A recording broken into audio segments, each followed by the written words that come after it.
Nossa vida, a vida de cada um de nós, às vezes apresentam-nos turbilhões de problemas, conflitos e ficamos aturdidos. Ficamos confusos, receosos e quantas vezes a um pequenino passo do desequilíbrio. Quando assim é, perguntamos: que caminho seguir? Qual a conduta que eu devo adotar diante de tudo isso? É claro que todos os empreendimentos devem ser precedidos de uma planificação, de uma programação. Porque se não tivermos esses cuidados, nós podemos seguir o caminho menos correto, talvez até o caminho que nos pareça mais fácil, mas se calhar não será o melhor. Então, para que o nosso comportamento não seja confuso, fazemos essa planificação, fazemos essa programação. Se o fizermos de certeza absoluta, que o enfrentar da problemática não vai em direção à desordem, iremos com certeza encontrar a solução. Então sabemos todos, sobretudo aqueles que estudamos a doutrina espírita, que a nossa experiência no corpo, as nossas reencarnações, são uma viagem que o nosso espírito empreende com objetivos definidos. Quando da pátria espiritual nós saímos, quando do outro lado da vida, do outro lado do mundo, nós partimos, nós trazemos tudo bem definido. Só que temos o dom do esquecimento e aí as coisas complicam-se. Mas tudo está definido por Deus. E Deus a todos nós reserva a perfeição. É o único destino em que nós aceitamos como fatalmente a acontecer é nós atingirmos a perfeição. Como alcançá-la? Em quanto tempo? Depende de cada viajante. De cada viajante que cada um de nós é. Então há caminhos que conduzem a despenhadeiros.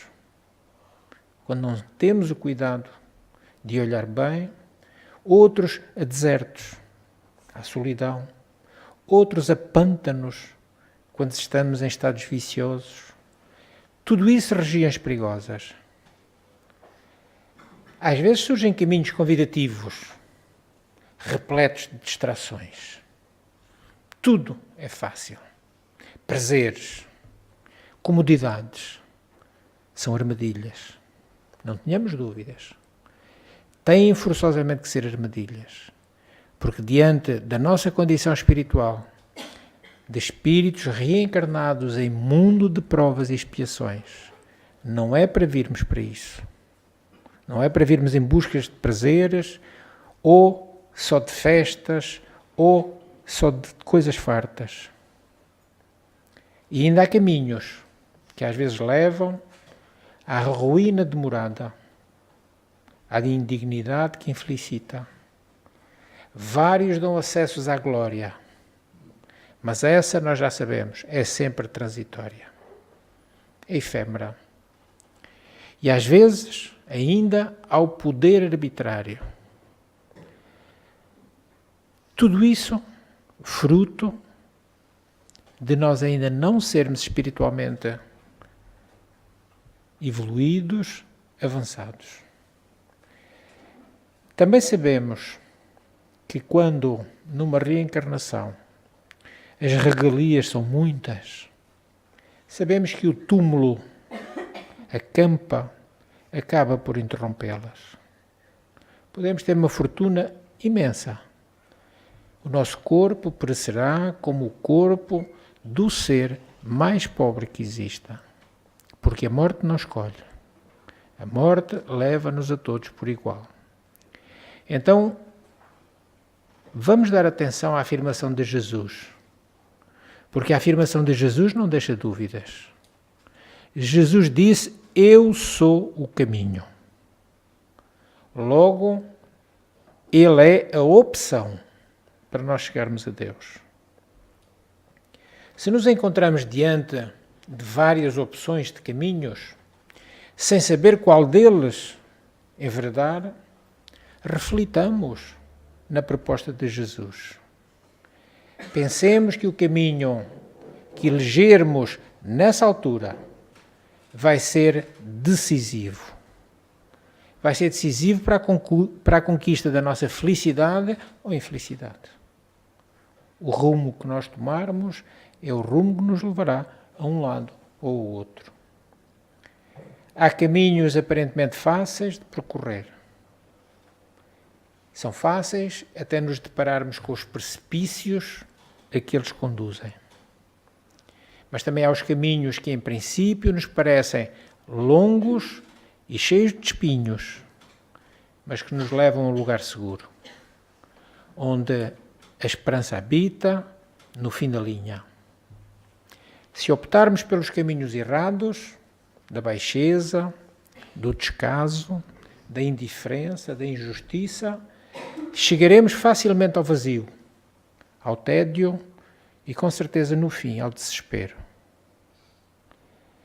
Se tomarmos o caminho da honestidade, da dignidade, da honradez, chegaremos com segurança ao porto da consciência tranquila. Se elegemos o caminho da discórdia, da intriga, da incompreensão, da infidelidade, vamos de certeza absoluta atracar no cais da solidão. Vamos ficar sozinhos.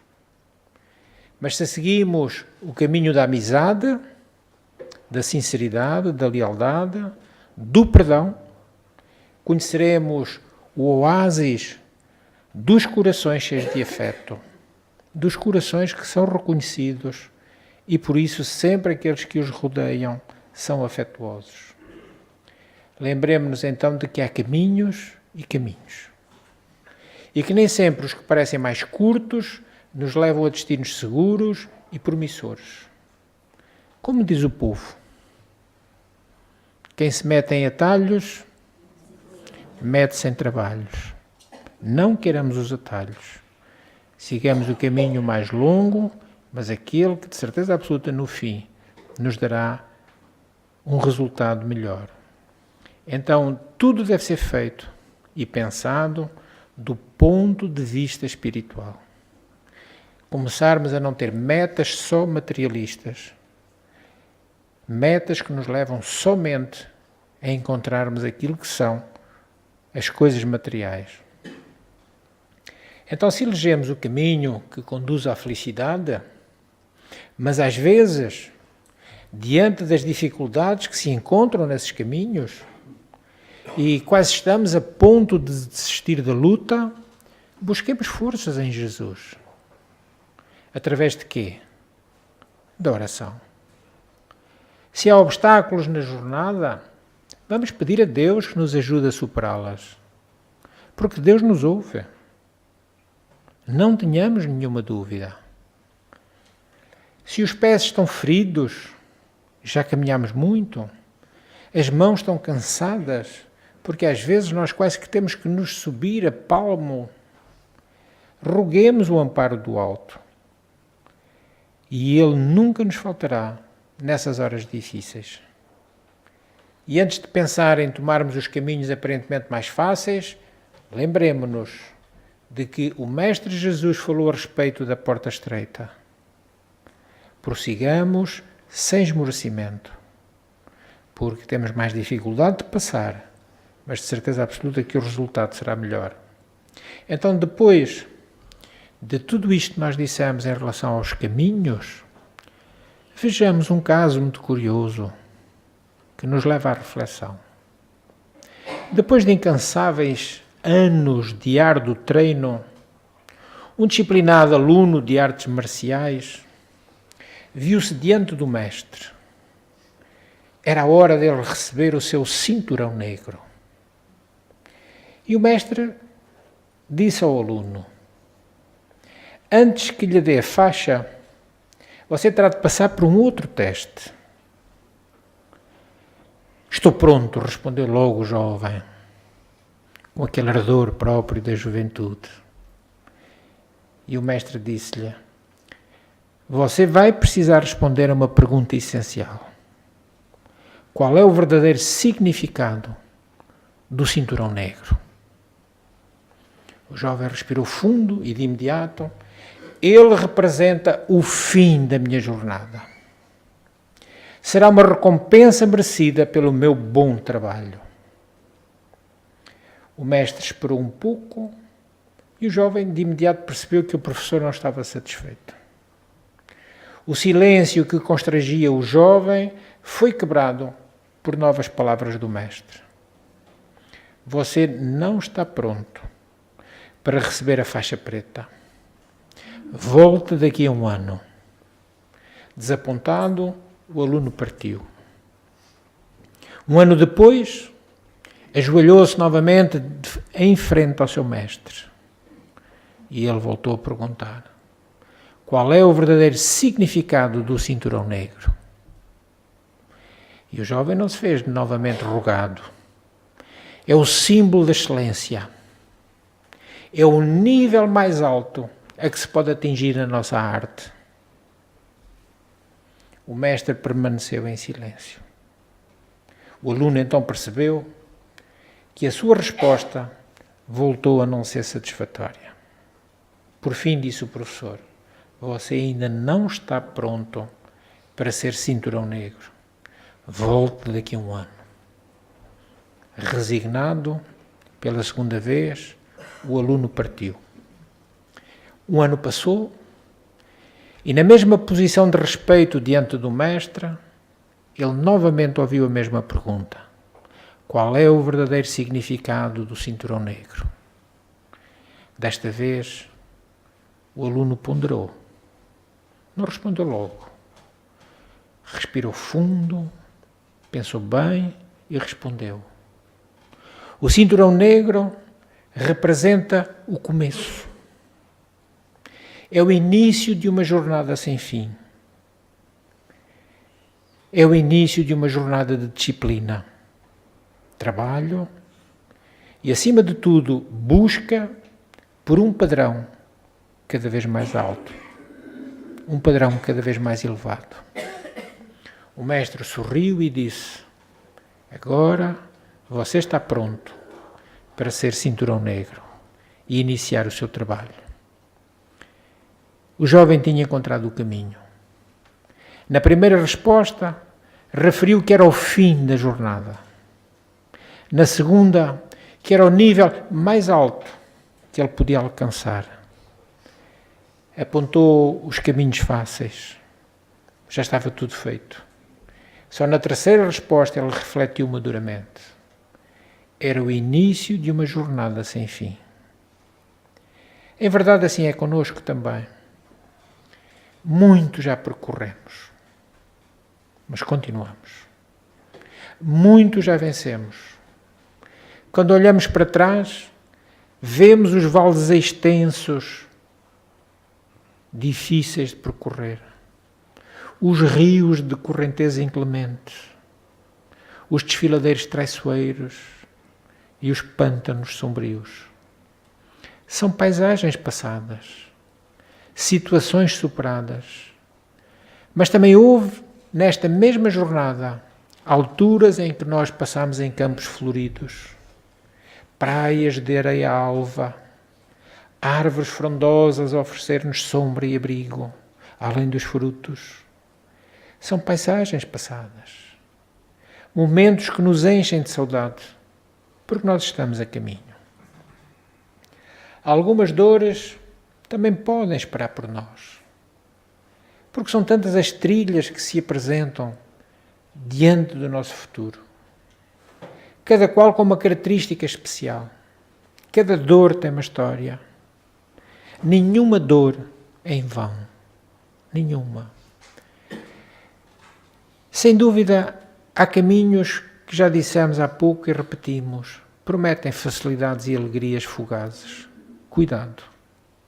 São as que escondem estas armadilhas em recantos com aparência inofensiva. É sempre assim. Parece que não faz mal, mas depois nos arrependemos.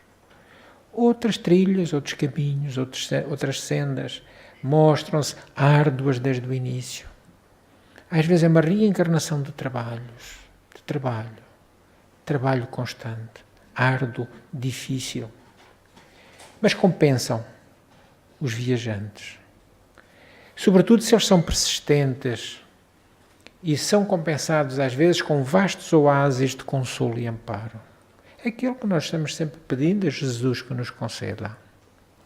Cada estrada apresenta riscos e prémios, como veremos mais à frente. Todas, porém, levam a um destino único.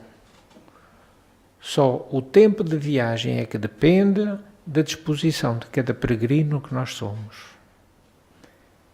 Uma coisa nós sabemos, ainda nos falta percorrer muito. Ainda temos muito caminho para andar. Mas estamos a caminho. Todavia, sejamos cuidadosos e atentos para vermos aquilo que vamos narrar de novo.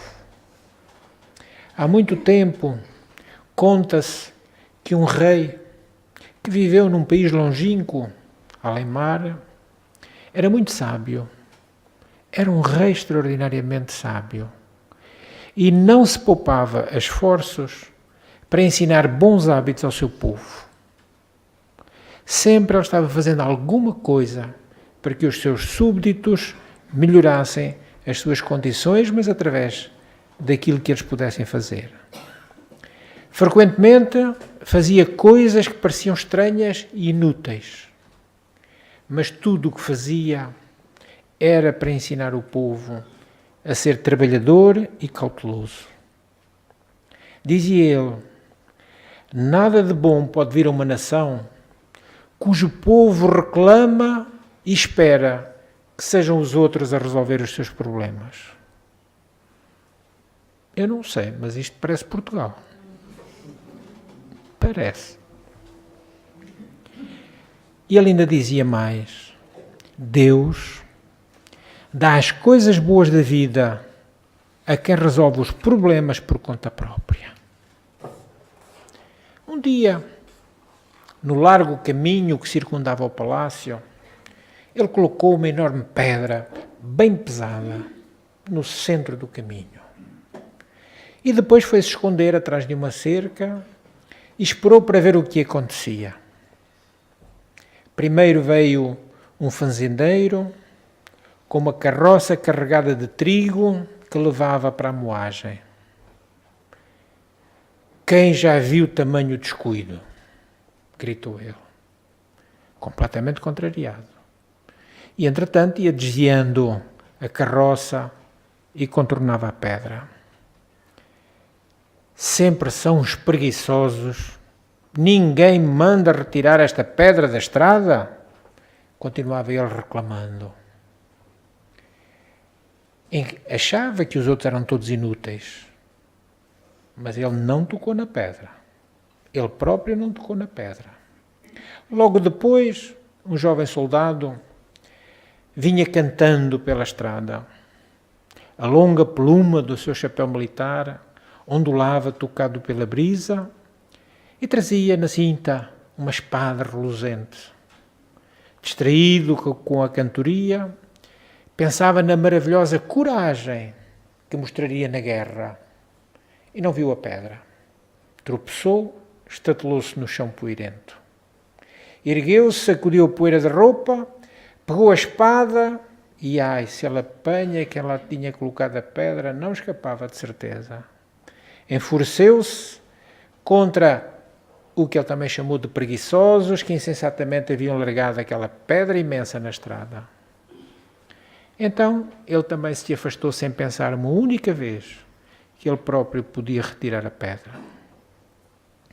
E assim correu o dia todo. Todos que por ali passavam reclamavam, resmungavam por causa da pedra. Aquela pedra ali no meio da estrada, mas ninguém a tocava. Finalmente, ao cair da noite, a filha do moleiro passou por ali. Eu faço um parênteses. Nós, os homens, devemos estar muito traumatizados por tudo quanto temos feito de mal às mulheres. A tal ponto que agora, quando alguma coisa boa surge, é sempre uma mulher, que é para limparmos a nossa barra. Então a filha do moleiro ali vinha, franzina, mas porque trabalhara todo o dia, estava cansada, levantara cedo e tinha estado ocupada no moinho com aquelas sacas pesadas do grão e da farinha. Mas ela disse a si mesma: já está escurecendo, alguém pode tropeçar nesta pedra e se calhar pode-se ferir gravemente. Vou tirá-la do caminho. E tentou arrastar dali a pedra. Era muito pesada, mas a moça empurrou e voltou a empurrar, puxou, inclinou, até que conseguiu retirá-la do lugar e, para sua surpresa, encontrou uma caixa debaixo da pedra. Ergueu-a, era pesada. Estava cheia de alguma coisa. Havia na tampa os seguintes dizeres: esta caixa pertence a quem retirar a pedra. Ela abriu-a e descobriu que estava cheia de ouro. O rei então apareceu e disse-lhe com carinho: minha filha, com frequência encontramos obstáculos e fardos no caminho. Podemos reclamar em alto e bom som, enquanto nos desviamos deles, se assim preferimos, ou podemos erguê-los e descobrir o que eles significam. A decepção, normalmente, afirma o rei, é o preço da preguiça. Então o sábio rei montou no seu cavalo e, com um delicado boa noite, retirou-se, deixando a jovem com todo aquele ouro. Todas as pedras de tropeço do nosso caminho são as que nós inadvertidamente colocamos lá. Ninguém coloca pedras no nosso caminho, somos nós. Não há dor sem causa, não há lágrimas sem justa causa. Nossos obstáculos de agora foram gerados por nós mesmos. Tenhamos, pois, a coragem de eliminá-los a golpes de esforço próprio, como a jovem fez. E muitas vezes esse esforço próprio pode ser, e deve ser, baseado na caridade e no amor. Quem o fizer retirará todos os obstáculos do seu caminho, porque a caridade e o amor são as duas asas que serão luzes acesas no nosso roteiro de ascensão, formando a esse sim o caminho seguro para Deus. Não tenhamos a mínima dúvida.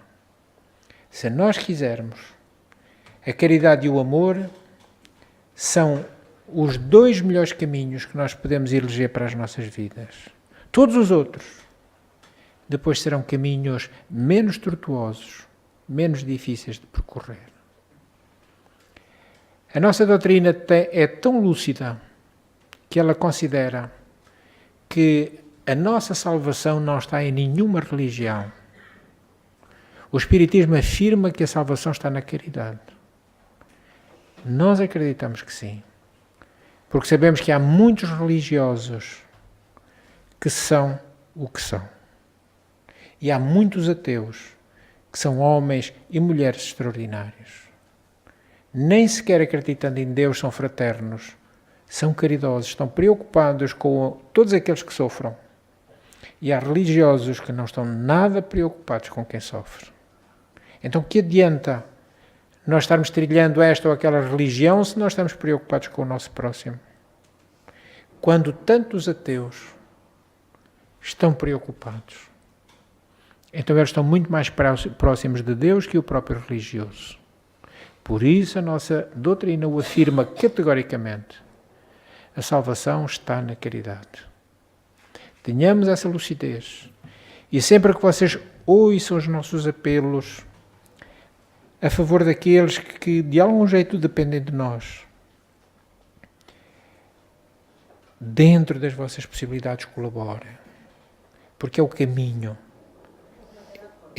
seguro. Então terminamos a nossa fala deixando-vos esta matéria de reflexão. quais os caminhos que nós queremos percorrer. Eles estão diante de nós. Não há aqui nenhum de nós que não tenha um caminho para percorrer. Todos temos. Agora escolhamos, vamos fazer a escolha mais acertada, aquela que realmente nos traga alegria e, sobretudo, a consciência tranquila pelo dever cumprido. Pela vossa atenção, muito obrigado.